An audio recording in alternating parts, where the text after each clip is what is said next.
أمه من فناء عمرها في رعايته. ولكن منذ إيداع أمه تلك الدار بدأت الكوابيس تطارده من حين لآخر، وكلما ذهب لزيارتها وجدها شاردة ذابلة، ورغم أنه يدفع للدار مبلغا كبيرا لرعايتها ولكنه يجدها واهنة كالمريضة. فقام بوضع كاميرات المراقبة في غرفتها ليرى ما قامت الكاميرات بتصويره. كان بشعا حقا.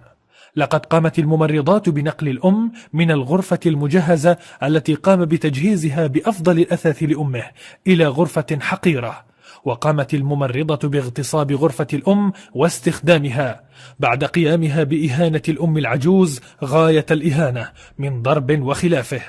وعلى الفور قام سعيد بتقديم بلاغ للشرطة، وقبل يد والدته وأعادها معه للمنزل، وخير زوجته بين البقاء برفقته وأمه معا أو الخروج